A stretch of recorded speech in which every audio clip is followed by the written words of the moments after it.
తాకట్లో ఉన్న బంగారాన్ని విడిపించి ఆ రోజున మార్కెట్ ధర కట్టి మిగిలిన డబ్బును మీకు అందిస్తుంది కొమ్మూరి గోల్డ్.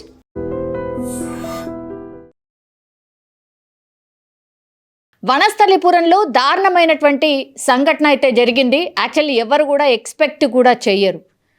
ఇద్దరి భార్యాభర్తలు వాళ్ళకి అంటే ఆ వివాహ జీవితంలో వాళ్ళకి మనస్పర్ధలు రావడం, రీజన్స్ ఏంటో మనకు తెలియదు. కానీ భార్య పేరు వచ్చేసి సునీత, భర్త పేరు వచ్చేసి మహేష్.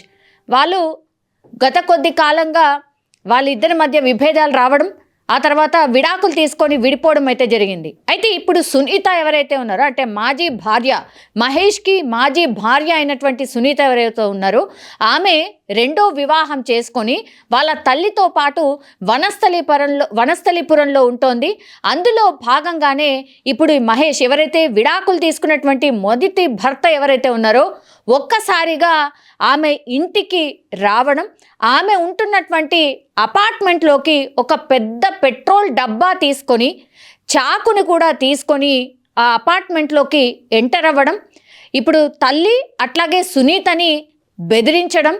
ఈ సునీత ఎవరైతే ఉన్నారో మాజీ భార్య సునీత ఎవరైతే ఉన్నారో ఆమె సాఫ్ట్వేర్ ఉద్యోగిగా చెప్తూ ఉన్నారు.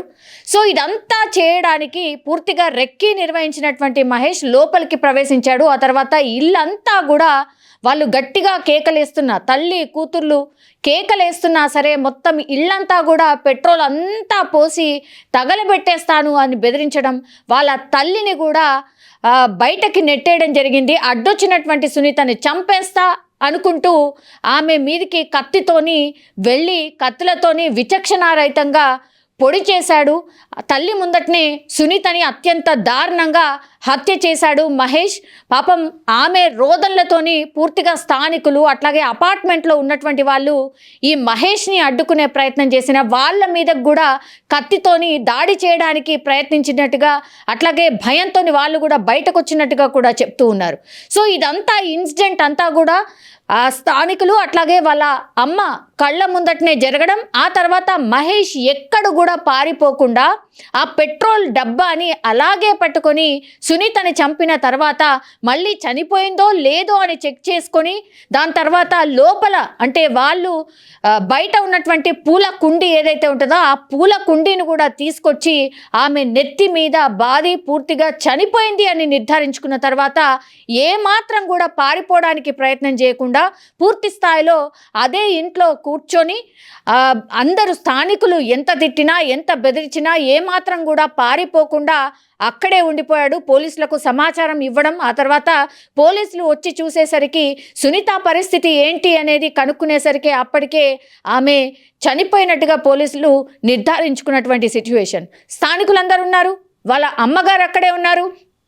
అట్లాగే హత్య చేసినటువంటి మాజీ భర్త ఎవరైతే ఉన్నారో మహేష్, అతను కూడా అదే ఇంట్లో పెట్రోల్ డబ్బాని దగ్గర పెట్టుకొని కూర్చొని అప్పటి వరకు కూడా అందరినీ నేను నిప్పు పెడతాను అనేటువంటిది బెదిరిస్తూ అదే ఇంట్లో కూర్చున్నటువంటి ఒక సైకోలాగా బిహేవ్ చేసినట్టుగా స్థానికులు అయితే చెప్తున్నారు. ఈ ఇన్సిడెంట్ అందరూ కూడా మొత్తం స్థానికులు చూడటం, ఆ తర్వాత వాళ్ళ అమ్మగారు పూర్తిగా రోదిస్తూ నా కూతుర్ని చంపేశాడు అనేటువంటిది రోదిస్తూ ఉన్నటువంటి సిచ్యువేషన్. వాళ్ళ బంధువులు అందరూ కూడా అక్కడికి చేరుకున్నారు. ఒక్కసారిగా అపార్ట్మెంట్లో ఈ భయంకరమైనటువంటి హత్యను చూసిన తర్వాత స్థానికులు కూడా పూర్తి స్థాయిలో భయపడిపోయినటువంటి సిచ్యువేషన్ అయితే కనిపిస్తోంది. అయితే పూర్తి వివరాలు ఇంకా తెలియాల్సి ఉంది. అంటే అసలు ఈ సునీత అండ్ ఇప్పుడు రెండో భర్త ఎవరైతే ఉన్నారో అతను ఎవరు ఏంటి అనేది తెలుసుకోవాల్సి ఉంది. అట్లాగే మహేష్కి సునీతకి విడాకులు ఎందుకైనాయి, రీజన్స్ ఏంటి, ఎంతకాలం క్రితం మ్యారేజ్ అయింది, తర్వాత విడాకులకు దారి తీసినటువంటి కారణాలేంటి, ఇంత సైకోగా మహేష్ మారిపోయి ఆమెను అంత దారుణంగా హత్య చేయడానికి రీజన్ ఏంటి, ఏంటి తగాదాలు అనేది కూడా తెలుసుకునే ప్రయత్నం చేస్తూ ఉన్నారు పోలీసులు. అట్లాగే ఇప్పుడు నిందితుడిని పూర్తి స్థాయిలో విచారణకు అరెస్ట్ చేసి విచారణకైతే తరలించారు. ఇప్పుడు సునీత డెడ్ బాడీని హాస్పిటల్కి తరలించి పోస్ట్ మార్టం చేస్తున్నటువంటి సిచ్యువేషన్.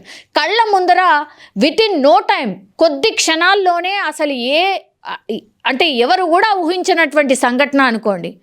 ఆ ఇంట్లో నిజం చెప్పాలంటే అపార్ట్మెంట్ వ్యవస్థ ఎట్లుంటుందో మనకు తెలుసు. ఎవరి ఇల్లు వాళ్ళదే, ఎవరి జీవితం వాళ్ళదే అన్నట్టుగా ఉండిపోతూ ఉంటారు జనరల్లీ. సో అట్లాంటి పరిస్థితుల్లో చాలా సైలెంట్గా ఉన్నటువంటి ఈ అపార్ట్మెంట్లో ఒక్కసారిగా హత్య జరగడం, దీంతో ఆ చుట్టుపక్కల కూడా అపార్ట్మెంట్లు ఉండడం, స్థానికులందరూ అక్కడికి చేరుకుని అసలు ఏం జరిగింది ఏంటి అనేది కూడా తెలుసుకునే ప్రయత్నం చేయడం. ఇప్పుడు రెండో భర్త ఎక్కడున్నాడు, రెండో భర్త ఏం చేస్తూ ఉంటాడు, ఎన్నాళ్ళ క్రితం పెళ్ళైంది, మరి ఈ పెళ్ళి ఇష్టం లేదు అని తెలిసినప్పటికీ కూడా మ్యారేజ్ చేసుకున్నారా, అసలు ఈమె రెండో మ్యారేజ్ చేసుకోవడానికి రీజన్ ఏంటి, ఇదంతా కూడా పోలీసులు అయితే ఆరా తీస్తున్నారు.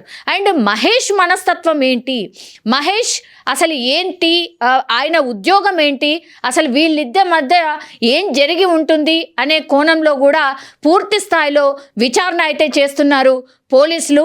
అండ్ ఇంకోటి ఏంటంటే, ఒకవేళ మహేష్కి ఇష్టం లేకుండానే ఈమె మ్యారేజ్ చేసుకుందా, లేదంటే ఇప్పుడు ఈ ఎవరైతే సునీత చనిపోయిందో సునీత అండ్ మహేష్కి మధ్య అసలు ఎందుకు, ఏమి జరిగింది, రీజన్ ఏంటి, విడాకులకు దారి తీసినటువంటి సందర్భం ఏంటి అనే కోణంలోనే పోలీసులు అయితే విచారణ చేస్తున్నారు. ఇంకా కొంత ఈ కేసులో క్లారిటీ అయితే రావాల్సి ఉంది. ఒక్కసారిగా ఈ ఘటన మాత్రం కలకలమే రేపింది అని చెప్పొచ్చు. వనస్థలీపురంలో ఈరోజు జరిగినటువంటి సంఘటన ఒక రకంగా ఉద్రిక్త వాతావరణం ఆర్ ఒక భయంకరమైన సిచ్యువేషన్కి దారి తీసింది అని చెప్పొచ్చు.